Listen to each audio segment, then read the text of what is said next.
want to talk about the Panjshir Valley now, where go back to Monday's show. Will Porter updated us where there was a resistance of some thousands former Afghan National Army soldiers, as well as maybe some local militias who have teamed up under the banner of mostly Massoud being the leader, but also the former vice president of Afghanistan, Saleh, and they were going to put up a resistance fight against the Taliban. The Taliban have now claimed victory and do have some evidence to show that they hold a lot of the key locations in the Panjshir Valley. That being said, while Massoud seems to have fled the battlefield, his fighters are remaining active in the region and carrying out, I guess, at least claimed by him, different fighting. Now, it wouldn't surprise me if there are some people in this region who essentially, fight a insurgency against the Taliban, that they're just members of the local occupation. And so it's not necessarily that all these people can be defeated on the battlefield, and the Taliban could find themselves making maybe on a smaller scale a similar fall to what the U.S. had made in Afghanistan over 20 years if it tries to come down with a heavy handed military approach in the Panjshir Valley. But again, according to the Taliban, this has been defeated. This prompted the Taliban to announce their new government. I will say that Massoud has doubled down today, saying that they're still looking and he's trying to rally people to support to fight them. As far as I understand, both Massoud and Saleh are still in Afghanistan, although I'm not sure where, and seeing how's their open rebellion to the Taliban regime that now controls Afghanistan, I would assume that things won't be too good for them if they are captured. All right, I'm going to do more of a breakdown on the Taliban's new government, but I just want to mention some of the key names in it. I'm trying to, collect more information on who all these people are. If you look at any media on this, the big thing that people are bringing up is that there's former Guantanamo Bay detainees as part of this government.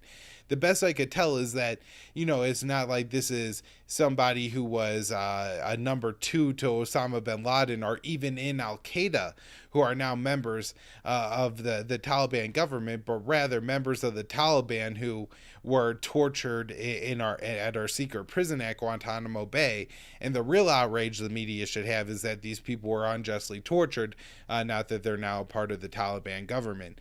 Not that it necessarily makes them good people that they were tortured in Guantanamo Bay, or in any way makes me think that they'll be good rulers. It's just, it's not some kind of indictment that they're Al Qaeda terrorists, as the media is implying with it. So the new head of the government, which the Taliban says is temporary and that they will install a more formal government at some point, although I don't think they're promising to hold elections or anything like that. His name is Mullah Hassan Akun. I'm not sure anything about him. The Reuters article just says that he is an associate of the founders, late founders, the Taliban's late founder, Mullah Omar. Now, I also read a different article on Akun that was an absolute hit piece saying that, nobody actually knows his age. They expect him to be around 60, but that, the opening paragraph is, this is a man with steel gaze and look how dangerous he is and everything like that. I don't know if that's really accurate or not.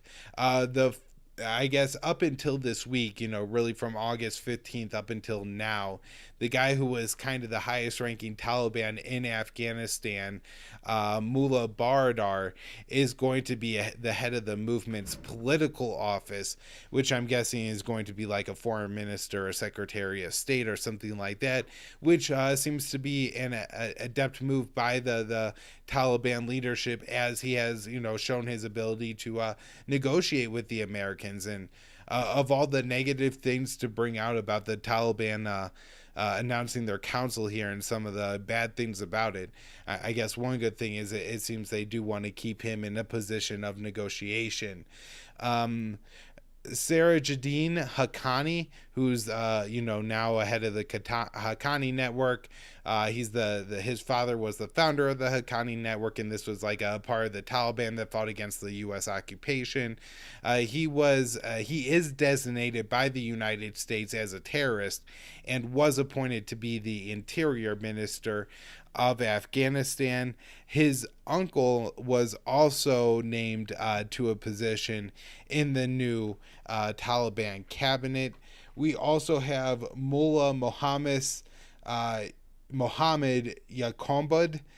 He is the son of Mullah Omar and has been named the defense minister. And then Mullah Akhundzada is going to remain the leader of the Taliban. I'm not quite sure how power is going to be divided. We're still learning a lot, but this is the public statement from the Taliban, so I want to break down some of the big names there. Now, in response to this, there were street protests in Kabul. They didn't seem very large, but there were people out in the streets. The Taliban fired gunfire into the air to deter the protests and get people to go home. As far as I could tell, nobody died at the protests, so there really weren't any conflicts between the people and the Taliban. Moving on, the U.S. There are a couple statements from a couple people in Afghanistan on this, including Atta Mohammed Noor, who is the leader of one party, saying that this only has Taliban representation, and is kind of an indication that the Taliban were lying when they said they wanted like women in government and a more representative government. And that certainly does seem to be a representation, a fair criticism of these appointments by the Taliban. Long term, I guess, it's still yet to be seen what the Taliban rule is going to be like. But if you're, looking to read some maybe fig leaves about what could be happening in Afghanistan, this does seem to be an indicator that they aren't quite as inclusive as they've been saying publicly. All right, now moving on. Secretary of State Antony Blinken said the future of U.S. and Taliban relations will depend on Taliban actions. Now, in a way, this does make sense.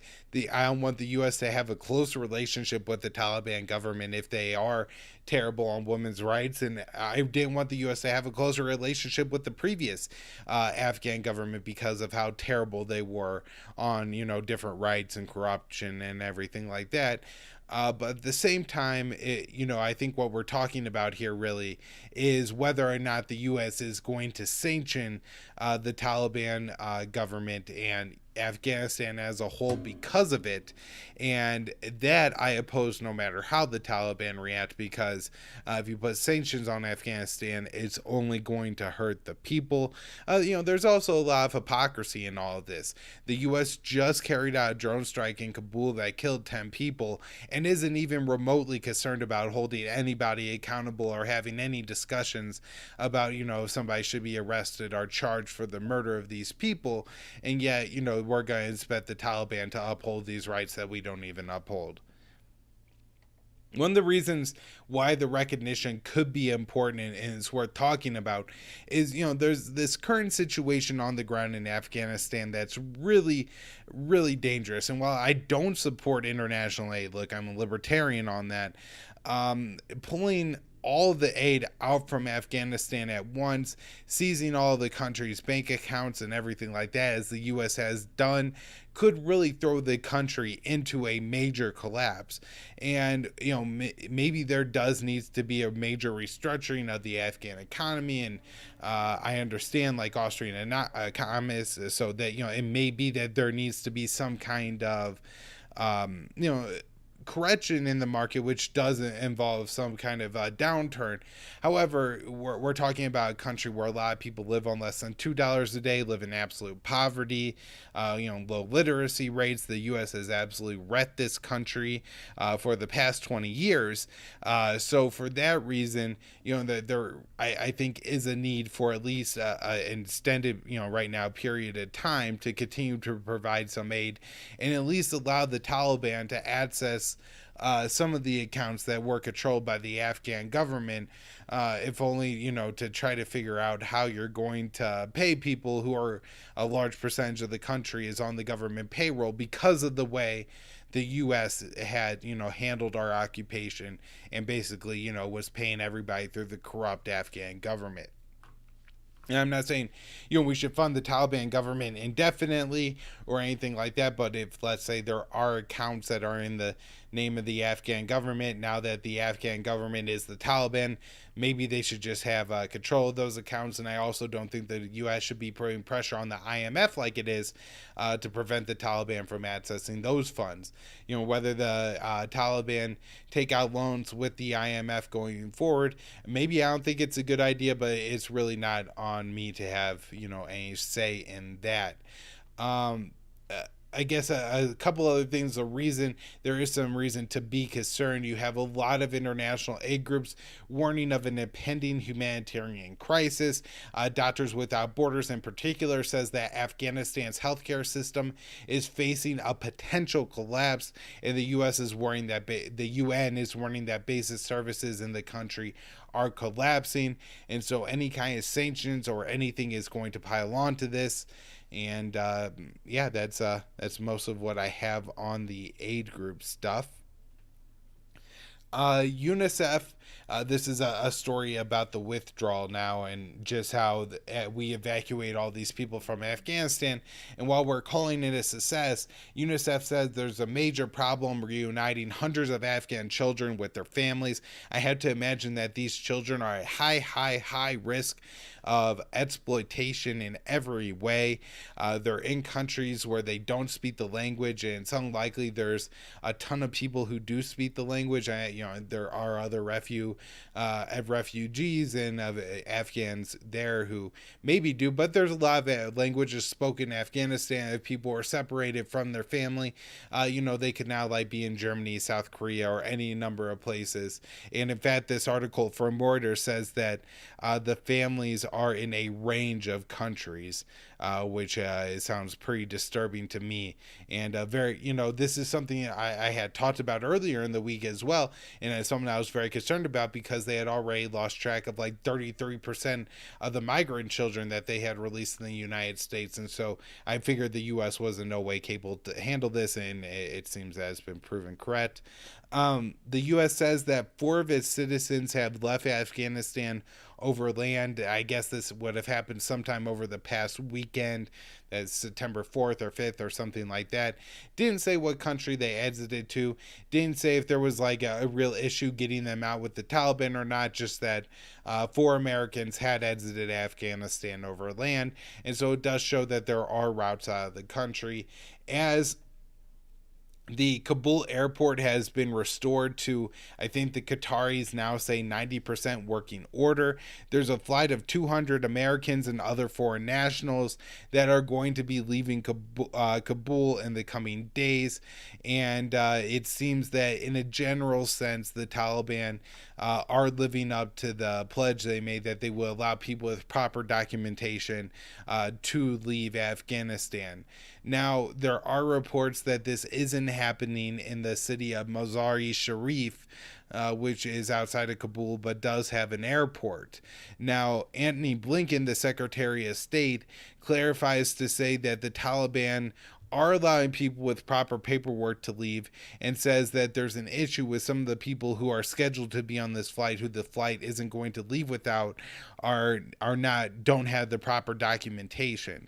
And while this does seem like a little bit of maybe an invented issue to keep people in the country by the Taliban, I think is kind of general rules of how international order works, that you have to have proper documentation before you travel places. You're asked to show your passport and stuff as you leave and enter countries.